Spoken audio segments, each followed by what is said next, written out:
নমস্কার, BTV prime time Bangla খবরে আপনাদের স্বাগত জানাই আমি মধুমত্তমা। প্রথমেই সংবাদ শিরোনাম। কাছাড় জেলা প্রশাসনের উদ্যোগে সংবিধান দিবস উদযাপন, প্রস্তাবনা পাঠে জাতীয় আদর্শের প্রতি পুনঃ প্রতিশ্রুতি।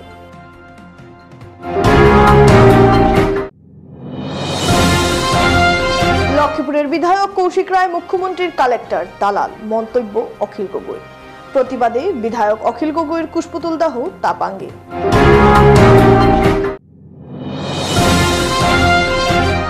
আসামে বসবাসকারী প্রত্যেক বাঙালি হল ভূমিপুত্র, বার্তা দিল বরাক উপত্যকা বঙ্গ সাহিত্য ও সংস্কৃতি সম্মেলন।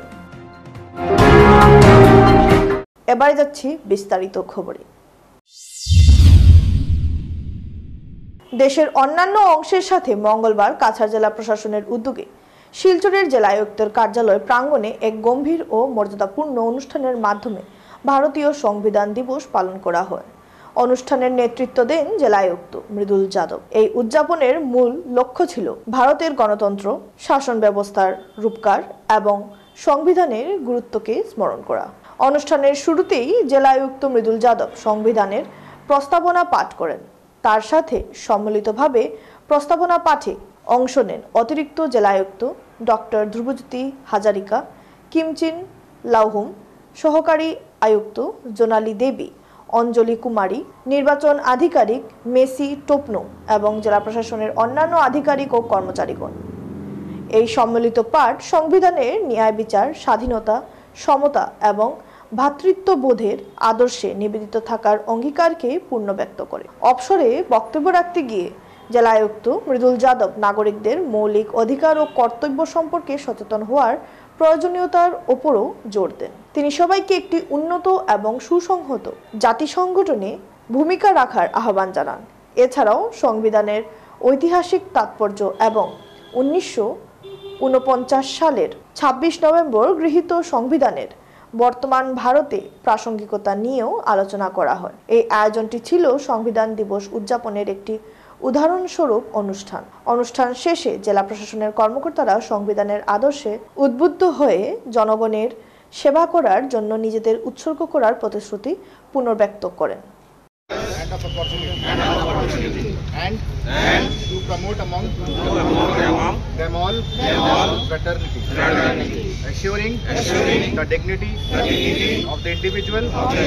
লক্ষ্মীপুরের বিধায়ক কৌশিক রায়কে মুখ্যমন্ত্রীর কালেক্টর দালাল বলে মন্তব্যের জেরে প্রতিবাদে গর্জে উঠল কৌশিক রায় ফ্যান্স ক্লাব। এদিন সকালে তাপাং মন্ডল ফ্যান্স ক্লাবের পক্ষে বিধায়ক অখিল গগৈর কুশপুতুল দাহ করে প্রতিবাদ প্রদর্শন করেন। ক্লাবের সভাপতি সঞ্জিত দেব এবং সেক্রেটারি রঞ্জু দাস তার ওই মন্তব্যের তীব্র নিন্দা ও ধিক্কার জানান। তারা বলেন, কোনো সত্য তথ্য ছাড়া বরাকে এসে মুখ্যমন্ত্রী ও লক্ষ্মীপুরের কৌশিক রায়ের বিরুদ্ধে অপমানজনক মন্তব্যে গোটা অনুরাগী মহলে বিরূপ প্রতিক্রিয়ার সৃষ্টি হয়েছে। এ নিয়ে বিধায়ক অখিলের বিরুদ্ধে শীঘ্রই এজাহার করা হবে থানায়। আমরা গতকালকে নিউজ চ্যানেলের মাধ্যমে দেখেছি যে আমাদের রাজ্যের দলে যিনি সভাপতি ছিলেন অখিল গগৈ মহাশয়, উনি বরাক উপত্যকায় এসে যেভাবে কুরুচিপূর্ণ বক্তব্য করছেন, আমাদের লক্ষ্মীপুরের মাননীয় বিধায়ক কৌশিক রায় মহাশয়কে নিয়ে যেভাবে কথা বলছেন, আমি কৌশিক রায় ফ্যান্স ক্লাবের পক্ষ থেকে এর তীব্র প্রতিবাদ জানাচ্ছি এবং ধিক্কার জানাচ্ছি। আমি কৌশিক রায় ফ্যান্স ক্লাবের পক্ষ থেকে ওনাকে সতর্ক করে দিতে চাই যে বরাকে এসে এ ধরনের মন্তব্য না করার জন্য, নাহলে পরিস্থিতি ভয়াবহ আকার ধারণ করবে। উনি কি প্রমাণ করে দিতে পারবেন যে উনি সিন্ডিকেটের সঙ্গে জড়িত আছেন?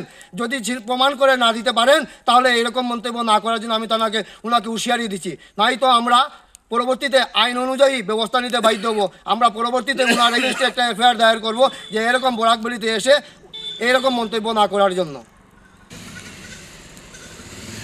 রাজ্যের দলের সভাপতি অখিল গগৈ মহাশয় বরাক সফরে এসে যেভাবে অবাঞ্ছিত কথাবার্তা বলছেন, এখানে আমাদের শ্রদ্ধেয় লক্ষ্মীপুর সমষ্টির বিধায়ক মাননীয় কৌশিক রায় মহাশয়ের বিরুদ্ধে যেভাবে মিথ্যা ডাহা কথা বলছেন, অবাঞ্ছিত অযৌক্তিক কথাবার্তা, তিনি অখিল গগৈ একজন মিথ্যাবাদী প্রবঞ্চক, বরাকে এসে কুরুচিপূর্ণ বক্তব্য করছেন। প্রজন্মের পর প্রজন্ম ধরে আসামে বসবাস করে রাজ্যের সার্বিক বিকাশ তৎপরতায় অন্যতম অংশীদার দুই উপত্যকার বাঙালি জনগোষ্ঠীও যে ঐতিহাসিকভাবে এখানকার ভূমিপুত্র সে দাবি আবারও উত্থাপন করল বরাক উপত্যকা বঙ্গ সাহিত্য ও সংস্কৃতি সম্মেলন। মঙ্গলবার শিলচর বঙ্গভবনে সম্মেলনের তরফে আয়োজিত এক সাংবাদিক সম্মেলনে বলা হয়েছে, আসাম চুক্তির ৬ নং ধারা রূপায়ণের জন্য বিপ্লব শর্মা কমিটির সুপারিশকে সমানে রেখে এ রাজ্যের বাঙালি জনগোষ্ঠীকে নিযুক্তি, বিভিন্ন সরকারি সুযোগ সুবিধা ও ভাষা সংস্কৃতি রক্ষার ক্ষেত্রে উপেক্ষা ও বঞ্চনার যে প্রবণতা দেখা যাচ্ছে তাতে তারা উদ্বিগ্ন। সম্মেলনের কেন্দ্রীয় সাধারণ সম্পাদক গৌতম প্রসাদ দত্ত এ বিষয়টি উল্লেখ করে জানান, বিভিন্ন সময়ে তারা এ সম্পর্কে সরকারের দৃষ্টি আকর্ষণ করেছেন। গত ২১ নভেম্বর দিসপুর জনতা ভবনে শিক্ষামন্ত্রী রনোজ পেগু আহত বিভিন্ন ভাষিক গোষ্ঠীর বৈঠকেও আমন্ত্রিত হয়ে সম্মেলনের তরফে এই উদ্যোগের কথা তার নজরে এনে পক্ষপাতিত্বহীন পদক্ষেপের আর্জি জানানো হয়েছে। বরাক বঙ্গের সাধারণ সম্পাদক গৌতম প্রসাদ দত্ত জানান, বিপ্লব শর্মা কমিটি রাজ্যভাষীর অভিমত সংগ্রহের জন্য 2019 সালে যে আহ্বান রেখেছিলেন তাতে সাড়া দিয়ে সম্মেলনের তরফে লিখিত অভিমত পাঠিয়ে ঐতিহাসিক সব তথ্য তুলে ধরা হয়েছিল। বলা হয়েছিল, বাঙালিরাও এ রাজ্যের ভূমিপুত্র, তাদের যেন কোনোভাবেই সাংবিধানিক অধিকার থেকে বঞ্চিত করা না হয়। পরবর্তী সময়ে শর্মা কমিটি যখন শিলচরে শুনানি গ্রহণ করতে আসে তখনও তাতে আমন্ত্রিত হয়ে একই অভিমত জানানো হয়। সে সময় অভয় দেওয়া হয়েছিল যে উদ্বেগের কোনো কারণ নেই, কিন্তু পরবর্তী সময়ে বিভিন্ন ঘটনাক্রমে দেখা যাচ্ছে খুব সুকৌশলে বাঙালি জনগোষ্ঠীকে উপেক্ষা করার প্রবণতা ক্রিয়াশীল। কোনো কোনো মহল থেকে বাঙালি জনগোষ্ঠীকে বাংলাদেশি বা বহিরাগত বলে নানাভাবে হুমকিও দেওয়া হচ্ছে, কিন্তু এটা ঐতিহাসিক সত্য যে 1874 সালে বেঙ্গল প্রেসিডেন্সি থেকে কাছাড়, গোয়ালপাড়া ও সিলেট জেলাকে আসামের মানচিত্রে অন্তর্ভুক্ত করার সময় থেকে তারা এ রাজ্যের স্থায়ী বাসিন্দা। তাই আজ তাদের উত্তর প্রজন্ম যারা এ রাজ্যের বিভিন্ন প্রান্তে ছড়িয়ে আলোহোয়া রৌদ্রে বেড়ে ওঠে, সবার সঙ্গে শান্তিপূর্ণ সহাবস্থান করে কল্যাণযজ্ঞে অংশীদার, তাদের পরিচয় নিয়ে সন্দেহের আবহ তৈরি করা রাজ্যের পক্ষে মঙ্গলকর হবে না। গত 21 নভেম্বর বরাক বঙ্গের কেন্দ্রীয় সভাপতি ও সাধারণ সম্পাদকের পক্ষে শিক্ষামন্ত্রী আহত বৈঠক উপস্থিত থেকে কেন্দ্রীয় কমিটির সদস্য সব্যসাচী রুদ্রগুপ্ত বরাক বঙ্গের অভিমতের কথা জানিয়ে শিক্ষামন্ত্রীর হাতে লিখিত স্মারকপত্র তুলে দেন। ওই স্মারকপত্রে বলা হয়েছে, বিগত 48 বছর ধরে সম্মেলন বাংলা ভাষা, সাহিত্য ও সাংস্কৃতিক চর্চা, বিকাশ, পাঠদান এবং 1961 সালের আসাম সরকারি ভাষা আইন সংশোধনী অনুসারে বরাক উপত্যকার বাংলা ভাষার অধিকার সংরক্ষণে নির্লসভাবে কাজ করার পাশাপাশি প্রতিবেশী ভাষিক গোষ্ঠীগুলোর সঙ্গে সৌহার্দ্য সম্পূর্ণ সম্পর্ক রেখে তাদের ভাষা শিক্ষা ও সাহিত্য চর্চায় উৎসাহ প্রদান করে আসছে। এদিন অন্যান্যদের মধ্যে উপস্থিত ছিলেন বরাক উপত্যকা বঙ্গ সাহিত্য ও সাংস্কৃতিক সম্মেলনের সম্পাদক উত্তম কুমার সাহা, মিলন উদ্দিন লস্কর, আশিস চৌধুরী, সুবীর রায় চৌধুরী, মানিক চক্রবর্তী, পরিতোষ চন্দ্র দত্ত, দীপক সেনগুপ্ত, অনিল পাল প্রমুখ উপস্থিত ছিলেন। শিক্ষা বিভাগ, উচ্চ শিক্ষা বিভাগের সচিব এবং শিক্ষামন্ত্রীর পক্ষ থেকে বিপ্লব শর্মা কমিটির এই শিক্ষা বিভাগ সংক্রান্ত তারা কিছু প্রপোজাল যেগুলোকে তারা ইমপ্লিমেন্ট করার জন্য তারা ভাবছেন, এগুলো তুলে ধরেন। ওগুলো আমি একটু আপনাদের জ্ঞাতার্থে বলছি। আমি কিছু কিছু ইম্পর্টেন্ট পয়েন্ট নোট করেছি মিটিংয়ে। এটা ওরা 3টা ক্যাটাগরিতে ভাগ করেছেন, যে state government, central government and both central and state government. তো স্টেট গভর্নমেন্টের আন্ডারে যেমন প্রপোজাল আনা হয়েছে, Anandaram Barua institute of art and কালচারকে উন্নত করে তোলা এবং ভূমিপুত্রদের স্বার্থে কাজে লাগানো। তারপর আসামে সাহিত্য একাডেমি গঠন করা, এবং সাহিত্য একাডেমি গঠনের ব্যাপারে শিক্ষামন্ত্রী বারবারই বলছেন যে এখানে শুধু আসামিজ নয়, এখানে যাদেরকে আমরা ডেকেছি আপনাদের সবাইকে এটাতে সামিল করে আমরা সাহিত্য একাডেমি সেটা আমরা চালু করব। তারপর টিচার্স রিক্রুটমেন্টের কথা এসছে, উনি সবাইকে বলেছেন যে অনেক আমরা চাইছি, যেমন উনি স্পষ্ট করে বলেছেন যে অসমিয়া, বাংলা, হিন্দি এই 3টেতে কোনো অসুবিধা তেমন নেই, এগুলো যেরকম আছে সেরকমই চলবে। আরও যারা বিভিন্ন জনগোষ্ঠীর আছে যারা নিজের মাতৃভাষায় পড়াশোনা করতে পারছে না, ওদের কথাও আমরা চিন্তা করছি, এবং এখানে টিচার রিক্রুটমেন্টের ক্ষেত্রে প্রপার কোয়ালিফিকেশন যাতে থাকে এই ব্যাপারগুলো আপনারাও দেখবেন। পুরো মিটিংটার মধ্যে যে পয়েন্টটা আমার কাছে মনে হয়েছে খুব বেশি বারবার শিক্ষামন্ত্রী এটাকে এনেছেন, এটা হলো আসামের ছাত্রছাত্রীরা আসামিজ হিস্ট্রি জানতে হবে এবং 2025-এ নতুন বই বের করা হবে এবং সেটা যে ইতিহাস বা সমাজ বিজ্ঞান যেটা রয়েছে সেটার মধ্যে এটা ইনক্লুড করা হবে হিস্ট্রি অফ আসামিজ ল্যাঙ্গুয়েজ এবং আসামিজ পিপল, এটা জানতে হবে। তখন এটা নিয়ে বেশ কিছু মানে বাক পিটনটাও হয়েছে। প্রথমে যখন বলেছেন তখন আমরাও অনেকে ভেবেছি যে ব্যাপারটা হয়তো কোনো একটা সাবজেক্ট কম্পালসারি আসামিজ করে দেওয়া হচ্ছে, এরকম কথা উঠেছে। তখন শিক্ষামন্ত্রী আবার বললেন যে আপনারা একটা ব্যাপারকে কনফিউজ করবেন না, আমরা কোনো মাতৃভাষার উপরে কোনো আঘাত আনবো না, যারা মাতৃভাষায় পড়াশোনা করবে মাতৃভাষায় পড়াশোনা করবে, সব একই থাকবে। মিডিয়াম অফ ল্যাঙ্গুয়েজ একটা জিনিস আর লার্নিং অফ ল্যাঙ্গুয়েজ আরেকটা জিনিস। মিডিয়াম অফ ল্যাঙ্গুয়েজ সবার যেরকম যারা চায় সবাই নিজের মাতৃভাষায় পড়াশোনা করবে, কিন্তু আসামে এই আসামিজ ল্যাঙ্গুয়েজ বা আসামিজ হিস্ট্রি যেটা, এটা ছেলেমেয়েদেরকে জানতে হবে। তারপর বলছেন এটা class up to class 8। Assam বিশ্ববিদ্যালয়ে ডিপার্টমেন্ট অফ আসামিজ এবং তেজপুর বিশ্ববিদ্যালয় ডিপার্টমেন্ট অফ আসামিজ। এবারে খবর নিচ্ছি সামান্য বিরতি, সঙ্গে থাকুন।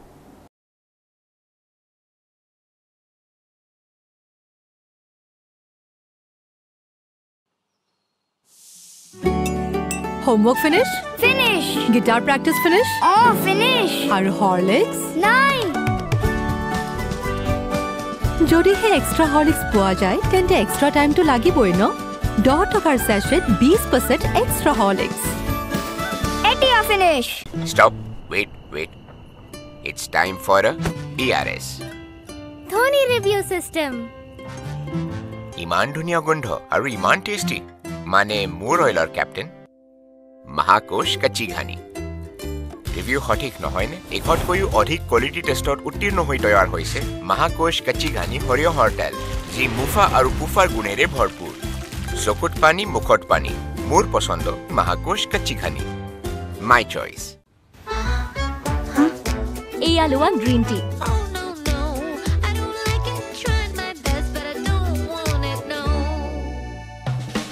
আরে এয়া তো টেস্টি। নতুন লিপটন গ্ৰীণ টি, ৰিফ্ৰেছিং নতুন টেষ্টত। গতিকে এতিয়া টেষ্টি গ্ৰীণ টিৰে বেলি ফেট কমাওক। লিপটন গ্ৰীণ টি ট্ৰাই কৰি চাওক। আরে ডিজে অহাই নাই। মই আছো নহয়। ফুলা ফ্ৰিজি চুলি ভাই বান্ধি লওঁ, স্বাগো লাগিব। এই দীপ্তি শাইন কৰা চুলি মেলি আহিল সানসিল্ক সুপাৰ শাইন সিৰাম। ইয়াৰ পুষ্টিকৰ ভিটামিন ই ফৰ্মুলাই আগবঢ়ায় ইনষ্টেণ্ট ফ্ৰিজ কণ্ট্ৰোল। গতিকে শাইন কৰা চুলি মেলি সানসিল্ক সুপাৰ শাইন সিৰাম। ফসি গলি নহয় তাত, এনেকৈ ভিতৰলৈকে যোৱা টান। এতিয়া হৈ পৰে নহয় ইজি। ইজি লিকটা দাগ, এই দাগ গুচোৱা easy. Surf Excel easy wash. ইয়াৰ 10খন হাতৰ শক্তি ইমান বেছি, লিকটা দাগ গুচোৱা হৈ পৰে easy. Surf Excel easy wash. Selection কমিটিক এনে এজন প্লেয়াৰ লাগে যি চিফ সিলেক্টৰৰ বাবে হোৱাট আৰু খুশাস্তৰ সিক্সাৰ মাৰিব, জুনিয়ৰ সিলেক্টৰৰ বাবে ভিটামিনৰ পুষ্টি পূৰ কৰিব, সিনিয়ৰ সিলেক্টৰৰ কলেষ্ট্ৰলৰ ৰান ৰেট নিয়ন্ত্ৰণত ৰাখিব। নতুন মহাকোশ ৰিফাইন্ড সয়াবিন অইল, যি আগতকৈও অধিক কোৱালিটি টেষ্টত উত্তীৰ্ণ হৈ তৈয়াৰ হৈছে। ইয়াত আছে ভিটামিন এ, ডি, ওমেগা 3 আৰু 6টা ফেটি এচিড। ই পাৰফৰ্ম কৰে সকলো ফৰ্মেটতে, টেষ্টেই হওক বা কোৱালিটি। সিলেক্টেড মাহিৰ মহাকোশ, মাই চইচ। আচাৰ কিনিবলৈ কোনো অহাই নাই। ট্রাই করক মাত্র 10 টাকাত, মাত্র 10 টাকাত। কোনো কথা নাই, 10 টকাৰ সাৰ্ফ এক্সেলেৰে এই যে দিদাক গুচি যাব। সাৰ্ফ এক্সেল মাত্ৰ 10 টকাত। রোলিং আজি ফাস্টার শেফত আমি বনাম চকচক চিকেন। দ্রুতভাবে কাটক, দ্রুতভাবে গুছাওক, দ্রুতভাবে মিহলি কৰক। চকচক চিকেন হাজু হৈছে সুপার ফাস্ট। এই জলা গ্ৰীজৰ কি হ'ব? এই জলা গ্ৰীজৰ বাবে ইয়াত আছে নতুন সুপার ফাস্ট উইম। ইয়াত 1টা নেমুৰ শক্তি আছে, যাৰে আমি জলা গ্ৰীজ আঁতৰাও সুপাৰ ফাস্ট। এতিয়া হলা নহয় আচল ফাস্টাৰ শেফ। প্ৰতিদিনে লাগে চেলৰ দৰে লুক নহয়নে? কিন্তু প্ৰতিদিনে চেললৈ যোৱা অসম্ভৱ। তেন্তে বাট কিয়াৰা চেলন তো ঘৰতে আছে। TRESemme keratin smooth your salon professional keratin আৰু আৰ্গন অইলৰ সৈতে ফ্ৰিজ কণ্ট্ৰোল কৰে 72 ঘণ্টালৈকে। প্ৰতিদিনে হৈৰক ষ্টাইলিছ, হৈৰক সাজু। ট্ৰেছমে এতিয়া ঘৰতে চেল। ফিরে এলাম বিরতির পর।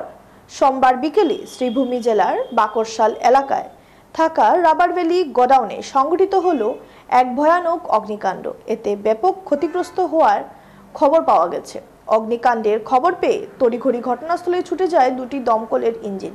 এতে দমকল বাহিনীর কর্মীদের পাশাপাশি স্থানীয় জনগণের প্রচেষ্টা আগুন নিয়ন্ত্রণে আসলেও পুড়ে ছাই হয়ে যায় কয়েক লক্ষাধিক টাকার রাবারের সিট বলে জানা গেছে।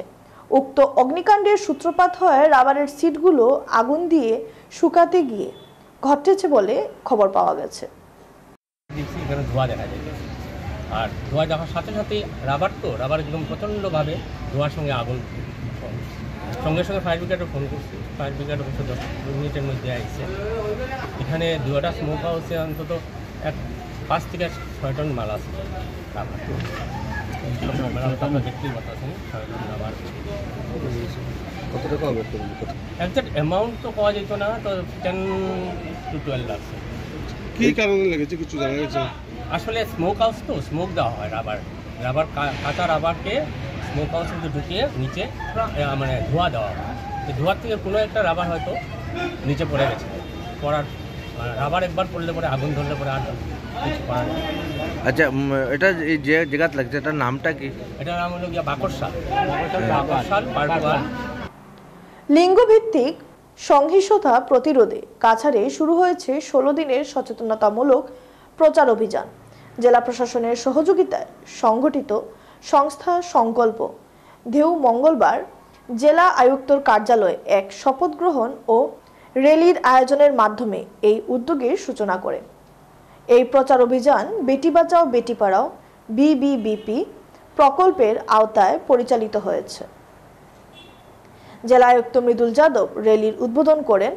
এই অনুষ্ঠানে উপস্থিত ছিলেন অতিরিক্ত জেলা আয়ুক্ত ডাক্তার ধ্রুবজ্যোতি হাজারিকা, অতিরিক্ত জেলা আয়ুক্ত কিমচিন লাংমাং, নির্বাচন আধিকারিক মাসি টোপনো, সমাজ কল্যাণ আধিকারিক অঞ্জলি কুমারী এবং CDPO গ্রামীণ জোনালী দেব সহ আরও অনেক গুরুত্বপূর্ণ কর্মকর্তা।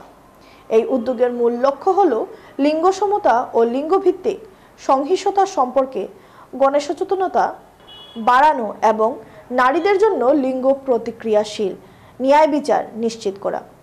প্রচার অভিযানে একটি গুরুত্বপূর্ণ অংশ হল পুরুষ ও ছেলেদের মধ্যে সচেতনতা বৃদ্ধি, যাতে তারা এই সহিংসতা প্রতিরোধে সক্রিয় ভূমিকা নিতে পারেন এবং নারীদের সমর্থন দিতে পারেন। আগামী 16 দিনের প্রচার অভিযানের মধ্যে থাকবে শিক্ষামূলক কর্মশালা থেকে শুরু করে সাম্প্রদায়িক ভিত্তিক সচেতনতা কার্যক্রম। এই প্রচেষ্টা নিশ্চিত করবে যে লিঙ্গ ন্যায় বিচারের বার্তা সমাজের প্রতিটি স্তরে পৌঁছায়। খুনের প্রায় মাসখানেক অতিক্রান্ত সত্ত্বেও বিড়ি ব্যবসায়ী রাহুল শেখের মূল হত্যাকারীরা পাকড়াও না হওয়ায় SP কার্যালয়ের সামনে জড়ো হলেন অসংখ্য পুরুষ মহিলারা। মঙ্গলবার শিলচর পুলিশ সুপার কার্যালয়ের সামনে খুনিদের শীঘ্রই পাকড়াও করে ফাঁসির দাবি তুলেন মৃত রাহুল শেখের পিতা। পরে পুলিশ সুপারের সাথে সাক্ষাৎ করে প্রয়াত রাহুল হত্যাকাণ্ডের মূল অভিযুক্তদের গ্রেফতারের দাবি জানান তার পিতা আব্দুল হালিম। তিনি জানান পুলিশ সুপার তাকে শীঘ্রই তদন্তক্রমে বাকি অভিযুক্তদের বিরুদ্ধে ব্যবস্থা নেবেন বলে আশ্বাস দেন। বাকি অভিযুক্তরা খুন করে পালিয়ে যায় মুর্শিদাবাদের নিজ গ্রামে। প্রয়াত রাহুলকে প্রাণে মেরে বর্তমানে দিব্যি ও বেপরোয়া ফিরছে বলে জানান অভিযোগকারী আব্দুল হালিম। আমার ছেলের নাম হচ্ছে রাহুল শেখ। আমাদের বাড়ি হচ্ছে ওয়েস্ট বেঙ্গল মুর্শিদাবাদ সুতি থানা, পোস্ট অফিস ছাপঘাটি, গ্রাম খাপুর। এখানে আজকে আসছি আমাদের যে শিলচরের যে SP ওনার কাছে আমি করজোরে নিবেদন করতে এসছি যে আমার ছেলে 4 তারিখ থেকে আজকে আনুমানিক 26 তারিখ এখন পর্যন্ত আমি কোনো ভালো সুফল বা যারা আমার ছেলেকে হত্যা করেছে তাদেরকে এখন পর্যন্ত আমি অ্যারেস্ট দেখতে পাচ্ছি না। পুলিশ দুজনকে এর আগে অ্যারেস্ট করেছিল, কিসের বলে আমার FIR বলে অ্যারেস্ট করেছিল, জানি না কোন মাথা এতে ঢুকে আছে যে আমার ছেলেকে অ্যারেস্ট করার পরেও আমার ছেলেকে হত্যা করার পরে আমি মানে আর কি করেছিলাম, কমপ্লেন করেছিলাম। কমপ্লেনের বলে দুজনকে ধরা পরে 24 ঘন্টা পরে ছেড়ে দিয়েছে। তারপরে আমি বললাম স্যার কেন ছাড়লেন? তো বলছে আমরা 41 বলে ছাড়লাম। আপনার ছেলেকে যে ওরা যে এইরকম করেছে তার কাছে আমাদের মানে কোনো সবুত নাই। আমি বললাম আর কি সবুত লাগে স্যার, আর কি সবুত লাগে? আমার ছেলের বাইক পাওয়া গেছে, আমার ছেলের স্যান্ডেল পাওয়া গেছে, আমার ছেলের বিড়ি পাওয়া গেছে, তো আর কি লাগে? বলছে না 41 মানে এটা বুঝায়। আমি বললাম আমি তো স্যার মুখ্য সূক্ষ্ম মানুষ, 41 মানে জানি না। তো বলছে 41 মানে আমি যে কোনো মুহূর্তে আমরা ওরাকে আনতে পারি। হ্যাঁ, ওরা এখন মুর্শিদাবাদে নিজ বাসভবনে ওরা আরাম করে ঘুরছে, ওরা পাওয়ারফুল দেখাচ্ছে যে আমাদের কি হবে, আমাদের কিচ্ছু করতে পারবে না। ওরা টোটাল হচ্ছে 5 জন। 5 জনের মধ্যে 2 জনকে পুলিশে অ্যারেস্ট করেছে। আপাতত 5 দিনের রিমান্ডে নিয়েছিল সেলিম শেখকে, পিতা কালু শেখ, ইকবাল শেখ, পিতা মেজানুল শেখ। হ্যাঁ, এরাকে বুঝলেন কিনা 2 জনকে আপাতত শিলচর জেলে 5 দিন রিমান্ডের পরে দেওয়া হয়েছে। বাকি 3 জন এখনও পলাতক। আমাদের জানা সূত্রে আগে দেখেছিলাম, আগে শুনেছিলাম যে নাকি তারা কেউ আছে মুম্বাইয়ে, কেউ আছে বাংলাদেশে, কেউ আছে বুঝলেন কলকাতাতে। এখন ওরা বিন্দাস নিজস্ব বাসভবনে ঘোরাফেরা করছে। শেষ করার আগে সংবাদ শিরোনাম আরো একবার। কাছাড় জেলা প্রশাসনের উদ্যোগে সংবিধান দিবস উদযাপন, প্রস্তাবনা পাঠে জাতীয় আদর্শের প্রতি পুনঃ প্রতিশ্রুতি।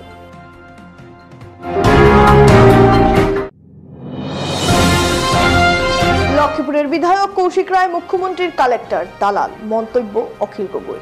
প্রতিবাদে বিধায়ক অখিল গগৈর কুশপুতুল দাহ তাপাঙ্গে।